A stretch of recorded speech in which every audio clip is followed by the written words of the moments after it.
Nakadawat og pasiuna nga 20 milyones pesos nga financial assistance ang kagamhanan sa lalawigan sa Sugbo gikan sa National Housing Authority kon NHA isip ayuda alang sa mga nabiktima sa bagyong Odette. Matod ni NHA 7 Regional Manager Engineer Hermes Jude Hontilo, ang maong salapi magamit sa pag-apod-apod og tag 5,000 pesos nga ayuda alang sa mga pamilya kansang mga balay nangaguba sa bagyo.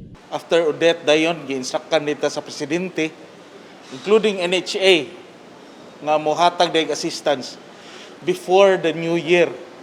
We are here papakita nato nga nituman ta sa instruksyon sa presidente nga kinahanglan gyud dayon mahatag ang kwarta ngadto sa mga sa probinsya nga usag gyud sa mga nasalanta sa Typhoon Odette. Ang 5,000 per family should be used in the restoration of damaged housing units. Kaya atong gi-evaluate is kinsa man toy na damage nga mga balay. Structure owners partially or completely wiped out yun nga balay. Niadtong Martes, Enero 4, personal nga nadawat ni Gobernador Gwen Garcia ang tseke gikan sa NHA nga gihatod ni Hontilo. Samtang gipaybaw ni Hontilo nga duna usab pondo ang ilang buhatan alang sa apektado nga local government units nga naay mga yuta ng daan ubos sa ilang resettlement assistance program.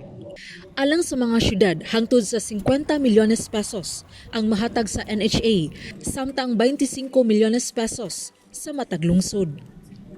Dili na siya immediate, ato pa na siyang i-propose karong tuiga, then budgetan na po.